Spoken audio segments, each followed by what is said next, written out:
Welcome to the Beyond Divorce Embracing Change podcast. My name is Michael Flores, and I will be your host while we explore the complex journey of divorce with empathy, insight, and practical knowledge. Whether you're contemplating separation, in a divorce, or looking for support post-divorce, our episodes provide expert guidance, stories, and strategies to help you through every step of the process. We are actual therapists, helping clients who sit on our couches every day through their difficulties of divorce. You are not alone. Join us as we delve in and find solutions that give you hope again. We're glad you're here. This podcast is not intended to replace legal or personal help. This podcast is for informational purposes only. Well, welcome back, everyone. Armando's here today. Actually, Armando, you are the best person to talk about this particular topic. Oh, yes, this topic. Yo, and you know it too. Listen to you. Well, I have, today we're talking about school. Yes, we are. Back to school. We're talking about school. And so for our listeners, I have worked in schools in some shape, way, or form for over 10 years. So I understand the way school works, and even then, it still changes up pretty significantly every now and then. So any information I give you, it may change because things change constantly, especially with school in the school system. But this is going to be best practices. And maybe it'll help. Why don't you explain to the listeners kind of like what role? Well, I know there's a lot of them because 10 years is a long time, but Different things, yeah. Maybe do like, hey, the most intense role I had, and maybe the most. So I've done a variety of things. So doing in classroom, like programming where I'm like actually in the classroom, not quite a teacher, but working with the teachers doing social skills. Like a behavior interventionist. Something similar to that. Yeah. Kind of teaching like, I don't want to say, social emotional learning because that's a hot button word in schools nowadays. But back when it wasn't, we were doing those things, worked with, truancy. Kids being, in school, why are they not in school, if they have to go to court, and then also working with the teachers directly and administration to help build better relationships with students, to help with classroom management, minimizing suspension, overall culture in the school, and then also just being a crisis counselor for an entire school district. So I have a variety of background in schools, and so I have, I have a knowledge of how schools work. You ever worked with kids who came from families of divorce? All the time. Well, that's where I need you today. All the time.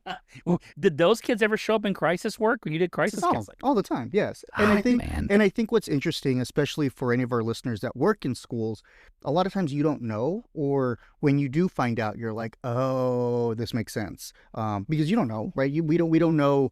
That's the hard thing about working in schools is you have no idea what these kids' home life is when they come in. You have no idea. And I always used to tell teachers and school administrators that sometimes you are the most consistent person in that child's life. Wow. You hear that, everyone? Especially for you administrators and teachers, you play a big role. And the thing is, I'll be honest and just say you don't get enough credit for it. You don't. And you may feel like you get overlooked, but we know.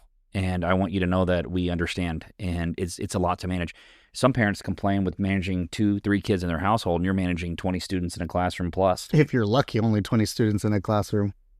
Okay, Armando, I was trying to be a little nice. I'm just saying. But you're right. Let's say it correctly. 25 plus one coming in, Oh, you just got a new one. Here he comes, Oh, great. They'll just pull them right into the curriculum. I have no clue what they know, what they've learned in their past education. And, oh, goodness, those teachers, it's a lot. So, yes, this is back to school and really supporting school life in the co-parenting relationship. Is that my understanding? That's kind of the focus. Where should we start with this topic? I think it's the very first thing I would say is creating those routines for the children, right? If we're going back to school, just getting back into the motion of how do we go back? What do those routines look like? Especially if I have 2 homes.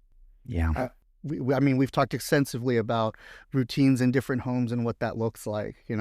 I live only a mile away at mom's house. I live 30 minutes away at dad's house. There's going to be a different wake-up time depending on where I'm waking up and where I'm going to school. So being able to really create those routines, because I don't know about you, but I don't like waking up super late and then running to grab all my stuff and make it on time. And, you know, I know the teachers and administrators don't like that because the kids aren't focused and their little brains are on fire. And then, okay, little Johnny, now it's time to do a state test, you know? Yeah, they literally, I've seen the schools talk to these kids about getting good enough sleep, make sure you eat breakfast. Like they're telling them these are the routines you should have because you have a state test tomorrow. Yes. But it's like, man, if you could just do that consistently for them. So what are the routines that you think, especially families of divorce, kids coming from two homes, probably on some type of schedule, what kind of routines should they be putting in place for their kids to have the best possible experience in school? I think the number one thing is having like a bedtime, right? Having a bedtime. Having a bedtime or an expectation of a bedtime if we're talking about teenagers. Oh, wait. Teenagers don't follow rules? I mean, they do, but many teenagers stay up much later than their parents. I wonder if the cell phone has anything to do with that. Well, they don't get cell phones in school, at least not in Texas anymore. They're not allowed their cell phones. So. That's right. I bet I would love to hear comments from parents about what that's been like just to start the year with kids no cell phones. It's been interesting. I've talked to a couple of my clients already asking them about like how that has been. And most of them report it's not been too bad yet, but it is only like week 2, not even. Like we're still in honeymoon phase of starting a school. Yeah, I agree. So, and I don't know that the schools know how they're handling that either. So, I mean, we get it. Is that the hill you want to die on? I don't know. It's a state law, but so we got to have a bedtime.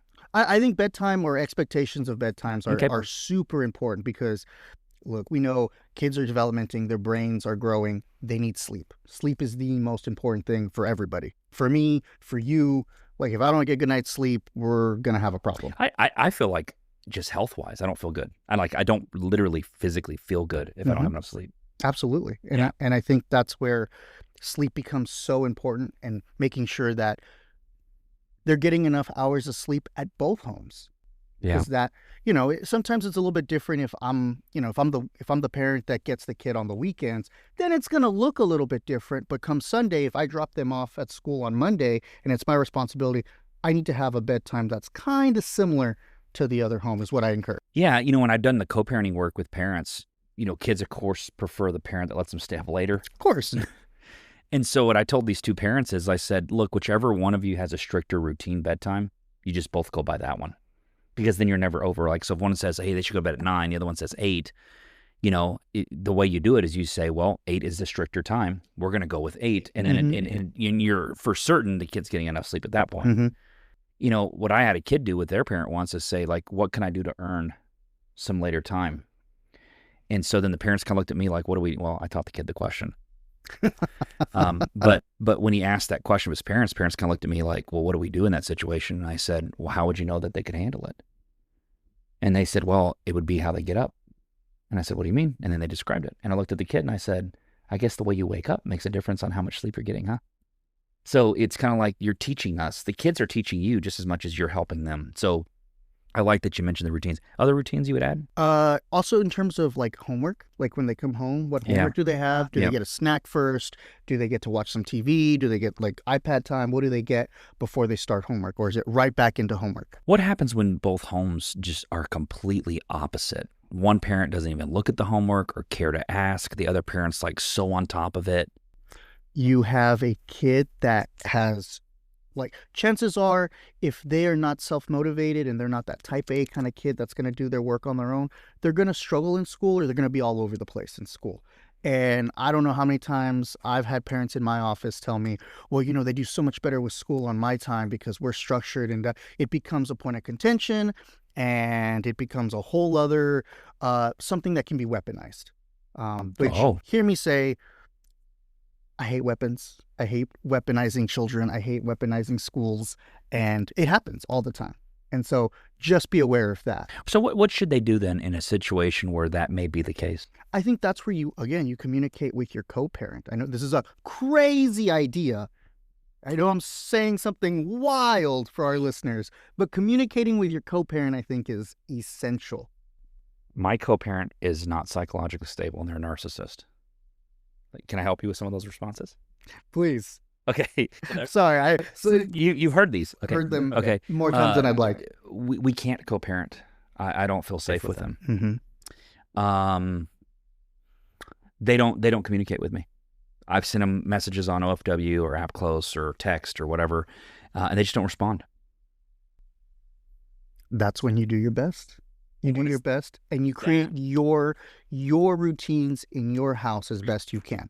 There we go. And I think that's the scenario. Best case scenario is you're co-parenting, you're working together, you're discussing routines and homework and bedtimes and all those things you said. And then you're saying, in the event those things are not occurring and you've made the attempts to, I still think you attempt. I don't care that you know the answer. I don't care that you're a good forecaster. We have so many good forecasters and co-parents. And how often are the weather people right? Well, it's raining today, too. It is. That's what I'm saying. And I mean, give it a shot, because you never know. Again, my hope is that your kids are the one thing that you can agree on. You might not be able to agree on who gets the dog, how much like child support, whatever.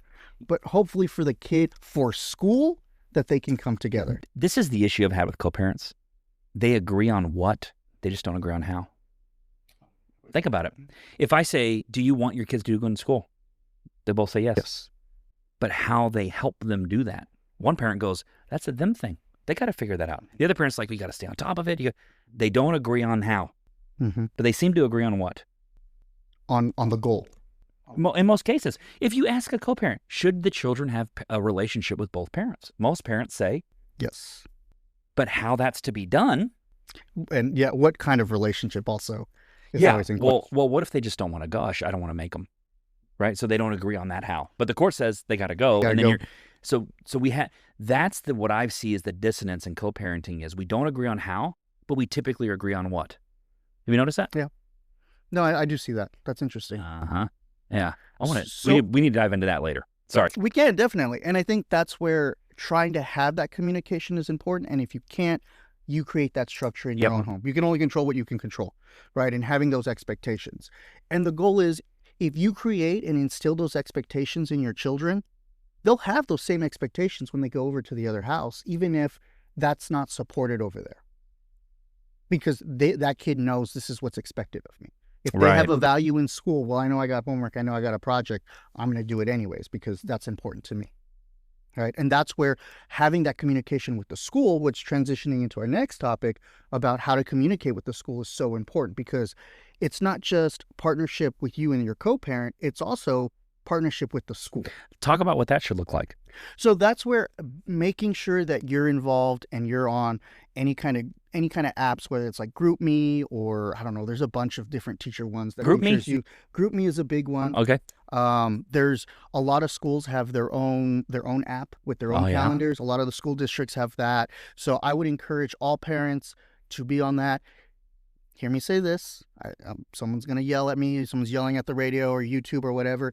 It is your responsibility to download that app yourself. If you don't know where your child goes to school or what school district, I'm going to strongly encourage you to find out and download that app. Please. You're laughing. But I have had plenty of parents where I have asked, well, what school do they go to? Well, I don't know. Well, their mom hasn't told me. My mom, yes. I've worked with parents, forgive me, listeners, but I have worked with parents in the school district where they're not even divorced, right? But they have like 4 or 3 kids, and I was working with the parent and the family as a whole, and I'm like, well, where is this other one? What grade is this one in, and where do they go to school? I don't know. Well, what's the name of the teacher? I don't know. It's the lady. What lady? Oh, the miss. You know how many misses there are in schools? So I strongly encourage you parents to please know the name of your teacher and know what grade they're in. Know what school district they're in, please. Just for us, at a bare minute, like a safety concern too, like, know where they go every day for 8 hours. So at a bare minimum that, but please, please, please download those apps, be informed, get those calendars. And if you don't know how to get them and you have a good working relationship with your co-parent, you can ask them. So for the co-parent who's struggling to help the other co-parent become involved, yes, what do you say to them? I encourage them to say, hey, look, here's the app. There it is. Download it. Here's where you can find it. Here's where you can look, and then just get out of the way. And get out of the way. I got it. Because okay. I don't know how many times have you had that in your office where, well, they didn't give me the calendar. They didn't give me the schedule. They're like, You have the same access to the information as I do. Well, the parent usually says that. What I typically say as a counselor is, well, where can you get that? That's what I've said too. Yeah. I was like, oh, do you have that information? Yeah, but I mean, it's not on the calendar, the schedule. And then if I have good rapport, I'll say, it sounds like you're needing them to do it for you. I've asked that too. I'm sure you have. Mhm. Yeah. Have. You know what's fun is like we're inviting them in to take on the parental role, right, with the kids' school Right. and stuff like that. And then they either do it or they just continue to complain that it was never a role they did. I think the one I've heard recently was you have two parents in the household, the parents divorce. This parent has less time with the kid, but they took on more of the responsibility. So like I handled all their school functions, PTA, whatever, but they actually spend more time with the other parent and I'm no longer Involved. is as involved. And so they're worried about the kid getting behind and I've seen this before. And in those situations, I'm like, you can't solve all the problems. And that I have had that happen too, right? Or they're the equal, well, where they live with me, it's a better school district. So they should be living with me because it's a better school. And you get into that kind of fight. Yeah. Or they should go private versus public. And then Mhm. I've seen that too. Uh-huh. So I see the same information. So that goes back into making sure that you're all getting the same information from the school. You're on the emergency card. You're on the teacher's emergency card. That same information. There are a lot of times that I've had parents come in and say, "Oh, they've removed me from the emergency contact. The school doesn't tell me anything." That's where I would say every year you fill out a new one. Make sure you're on that information. That is why it's important to be on those parenting apps. If some schools have a parent liaison or they have somebody that like will walk you through those things, please reach out to your school. That's what they're there for, to help do that. What do you say to the parent that comes in and says they listed the step parent as the parent? I say, are they an emergency contact? And then I say, okay, make sure if it says parent, you can correct that. Call the school, let them know, and they will correct that. It is. Now, I will say this. When you call the school, be very careful about not oversharing, because those nice ladies and gentlemen at the front of the school in the office, they do not care. And if you tell them everything, they're going to be talking about you every time you come into the school. I'm telling you. It's like, somebody told me once a good place to advertise is a beauty salon. And I was like, oh, that's weird. But it's not. No. Because guess what people are doing at the beauty salon? They are gossiping and talking about their stuff. And then when you leave, what are they talking about? They're talking about you. And I'm being honest because here's the thing, especially if you make a scene. I mean, and there are parents that get removed and not allowed to come to the school. Oh, yeah. Because the scenes. So don't take your drama to the school, because they're there to do their job. They're there to educate. They don't have time for your drama or anything. Bring it to the counseling office. We'll deal with it. But you're giving them something fun to talk about later. Yeah, and they will.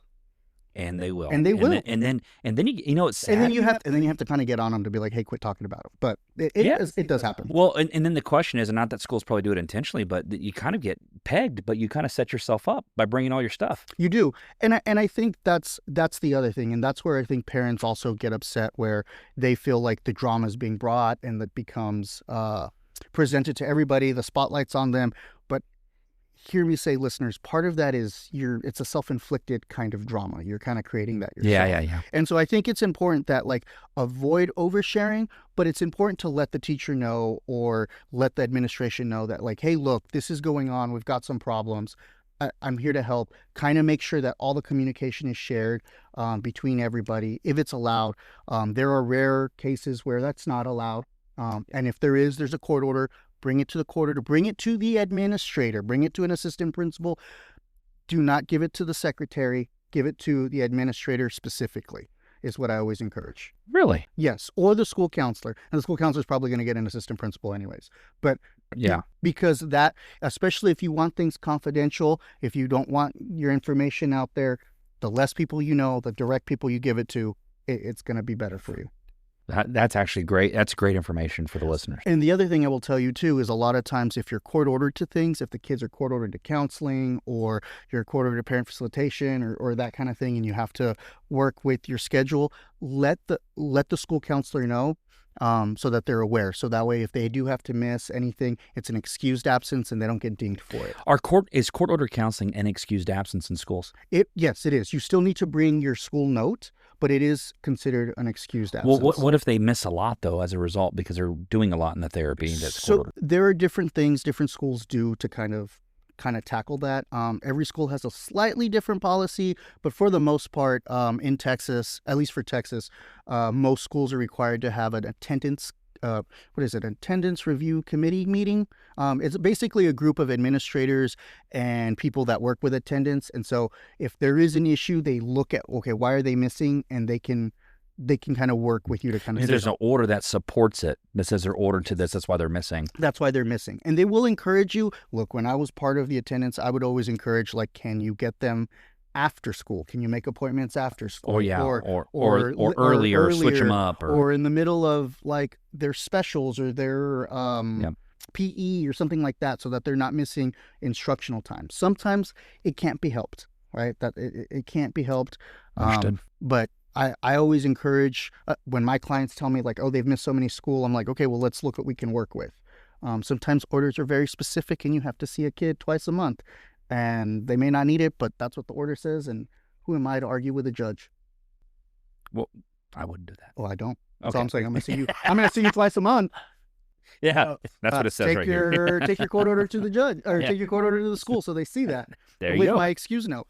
There you go. So there's that. And I think too, the other thing is make sure that if there are any kind of, if your child's in any special education and they have those kinds of meetings, whether it's a 504 or an ARD or whatever, that you attend those. Yes. And behave when you attend those meetings. Asterisk, please behave. Right. Got it. Again, avoid the oversharing if you don't have to.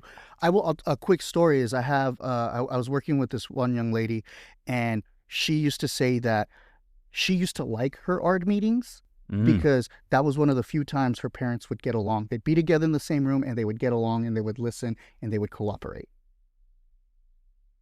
And I don't know if it was performative on the parents' end. I don't know. I don't care. But it was one of those things that she remembers very distinctly.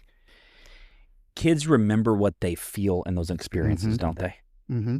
And so how you make them feel becomes a memory for them. So I agree. If this kid's in an ARD meeting and sees her parents doing this and is experiencing them, right, they're for her, right? And what's interesting is both those parents have very different structures at their houses. And so for her to see that is really awesome. Well, I would have loved to have shaken their hands and said, I'm proud of you guys. Mm-hmm. I don't care what your issues are that that brought you here, brought whatever, but the fact that you can go sit in a meeting with your kid and help your kid know that whatever is going on for them is more important than what you, the parent, go second, parents. Maybe make the kid the priority, make them one. And I think that's important too, especially if there's a discipline issue and you get called in and you have to go and work like that. That's another issue, right? Like, little Johnny got into a fight with little Brian, and now you get a phone call. They could be little. One of them's not big. Well, usually they're big. Okay, that's not true. But again, I worked a lot in high school, and they were bigger when they would get into a fight. You still call him Little Johnny? I still call him Little Johnny. And so that's the other thing too, is that, like, I'm going to tell you right now, the administrators are going to call whoever's on that list. They're going to call the first number. They're going to call the second number. Whoever answers first, that's who they're going to talk to. That's true. I've seen that. So don't be mad if you're like, well, I'm the main parent. They should have called me. They probably did. Yeah. And if they didn't, they got a hold of somebody. They talked. Somebody. Yep. They don't care.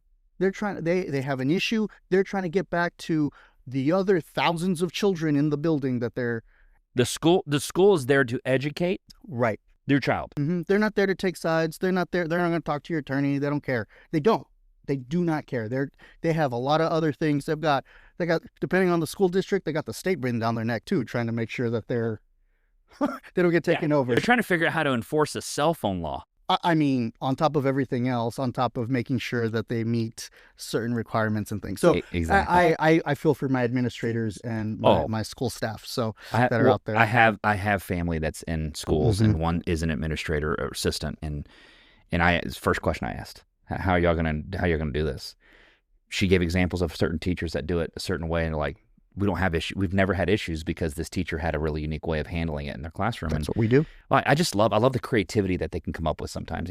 Let's talk about supporting emotionally and socially. What do you mean there? That's where sometimes a lot of kids struggle in school. They have a hard time. And so making sure that you're having that communication with the kids, like how is school, what's going on. I always encourage, the minute the kid gets out of school, what's the first question you ask when they get in the car? How was school today? Do they want to talk about school? No, they don't. But I do that too, Armando. It is so normal, so common. And what is the response you get? Fine. Good. Fine. Okay. They're give them a breather. Give them a breather. What do you want for dinner? What do you want to listen to on the way home? What? They don't get to decide my radio. Oh, well. I'm just teasing. I mean, some You're parents, so nice. My dad used to be like, when you drive, you can pick the radio station. That sounds like what I grew up with. So then whenever he would ride with me, I would put on the most obnoxious like metal and stuff. I don't even like metal, but I would put some like most obnoxious stuff just to be. Gosh. You're my second child. Continue. So what should we be asking our kids when they get in the car? What did you learn today? What was something fun? What was something dumb somebody said today? Yeah. Did you fart in class when it was all quiet? Did something like that happen? Because they're more socially based anyways, right? And a lot of times when they're... Hold on. Go ahead. Say that again. Kids are what again? Kids are socially based, right? They're about social. They're about relationships. That's what they're thinking about while they're in school too, right? Mm-hmm. Whether that's the relationship with the teacher, with their friends. Perfect. That's the mindset of a child. Man, I just wish more parents understood that. You're pushing education, and not saying it's not. It's great. You're keeping them on line with that. But remember, what's important to your kid is they are socially based. Mm-hmm. Hey, maybe ask them about their best friend. Hey, did you see Lucy today? Did you see whoever? How they doing? Well, there's nothing like whenever, especially with middle school girls, like if there's drama, oh, what happened today at lunch? They're going to tell you the whole story about little Susie who broke up with little Johnny because Johnny was secretly... Johnny's with Susie now. Yeah, Johnny's been talking with little Mary and whatever and all that other stuff. It's a whole thing. So, but that's the stuff you want to feel connected to your child. You want your child to feel connected to you. That's part of it. Ooh, I like that. Because they want to know, right? Can you name your child's best friend? Have you ever asked that in session? So I used to do this, and I stopped doing it because it didn't work out as well as I had hoped. But we would do like, you remember like the newlywed game, like the matching game of like, how well do you know? How well do you know somebody? Years ago, I used to do this like with little dry erase boards, and I would do that kind of with the parent and the kid, thinking it'd be a good idea. But then you learn real quickly how much the parent doesn't know about the child, and it only upsets the kid even more. So learned not to do that anymore. Well, maybe the question's opposite is what do you wish your parent knew about you? So that's what we kind of shifted into. What are the strengths about the kid directly, like, and have them. So that we learned that rule. Took a couple months, but we learned that as a baby learning therapist. This is what I love. And I hope parents understand what you're describing. I think part of the social and emotional part that you're talking about supporting is learning to adapt to where your child is. Mm-hmm. You have a middle school kid. What's important to them in that time? Super social. Super so social. When you, a parent, know that, and you say, the kid gets in the car and you say, tell me about your friend, or how was your friend? Did you get to see your friends? Did you get to blah, blah, blah, blah?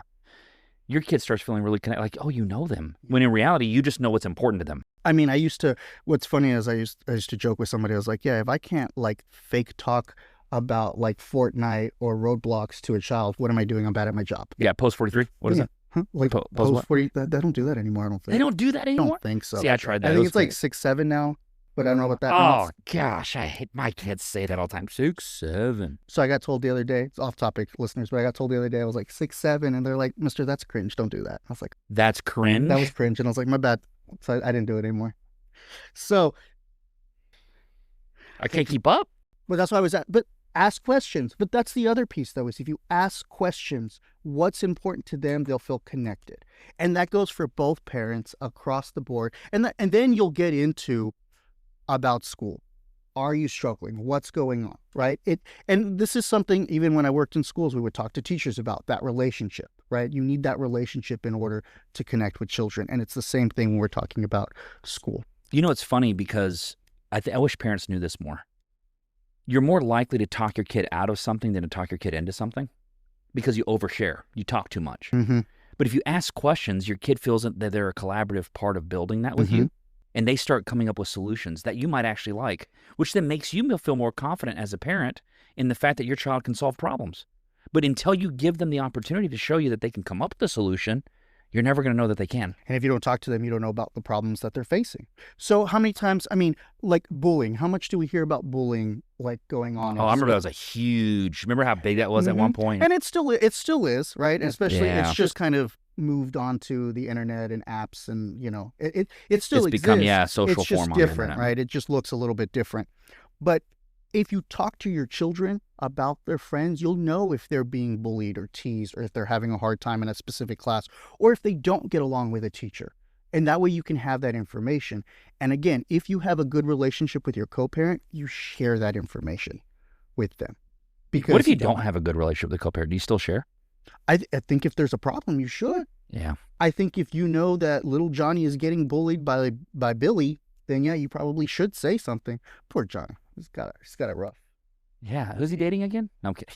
No, he was dating Susie, but he got caught with Mary. It's a whole thing, Michael.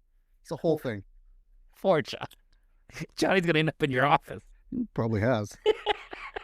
Shout out to Johnny. Shout out to Johnny. What else would you like the listeners to know about I this think back to school and supporting children? I think that's the biggest thing, and to know that every kid responds to school different, right? You have those kids that love school, and you have those kids that honestly they're gonna dive into school extracurricular behaviors, extracurricular activities, because that's their behavior to get away from some stuff that's going on at home sometimes. Yes, kids are natural at avoiding pain and seeking pleasure. Mm-hmm. So yeah, I agree. And if I do well in school and I get them, then they do that, right? That becomes so- the thing. Mhm. And again, if they have a good connection at school, they have teachers or people there that they like, that's a huge protective factor to help them navigate things. So if you're going through a divorce, if you're going through court, and they feel connected at school, so important. Like that's their escape, that's their safety place. Yeah, I mean, we've seen court orders come out where the court has ordered that the child be in certain extracurriculars, or that the child cannot be removed from certain extracurriculars, because I think they've learned that it's so important to the child. It's almost like the thing that preserves their childhood. Or even I've seen orders where they're not allowed to move schools. Because it helps that consistency, right? It helps that consistency. They've built a relationship there. People know them, and they No, I agree with when a parent comes to me and says the other parent moved further away and they want to move them to their school district. I'm in agreement, because you're moving them for your benefit, not always for theirs. right. So unless there's a real legitimate reason the kid needs to move, I agree. Let the kid kind of grow up with their friends and. As best you can. As best you can. Oh, sure. Sometimes it's unavoidable, Right. but even when that happens, like making sure you have that communication with the new school about what's going on, because Mhm. they're going into a new environment and they know nothing, right? Like, oh, they were the teacher was there and that school administration was there from the time that the divorce started to its end, and they were there to support that kid. Now, poof, they're in a new school. They don't have that support. Yeah, and I think that's a hard one, because earlier we were talking about not oversharing with them. So I think you give them just enough to have an understanding, but you're not giving them all the details and Right. You don't overshare. Again, that's you the don't key. overshare, because no school administrator or teacher really wants to be subpoenaed and go to court. Yeah, I've seen them there, Have to. and boy, do they hate it. They don't want to be there. They're scared. That kind of. I mean, even Yeah, I've seen it. even when I worked for a school district and we would get a subpoena for stuff, we would run straight to legal counsel and be like, "What do we do?" Right? Because we didn't know. That's not something. What do you do now? Now I run straight to you. Yeah, right. You're so silly. No, I Well, don't do that. But that was so funny. now I slightly know better what to do now, right? Oh, yeah, I know how to I respond. know how to it. respond now. Oh, that's what I'm doing Wednesday. Yeah, exactly. Right. All right. Well, anything else you think would be helpful for the listeners and the viewers to? I think you said it best. Say just enough, right? I think Janan, go back, listeners, early in the summer. Janan was talking about just That's enough. 2 shout outs to Janan today. Shout out to Janan. Yeah, She's she's awesome. good. She Yeah, is awesome. She's good. What was I saying? Oh yeah, just enough. Don't overshare. Communicate when you can with your co-parent as best you can. And parents, be involved. Know that information. There are apps, information, that kind of stuff out there.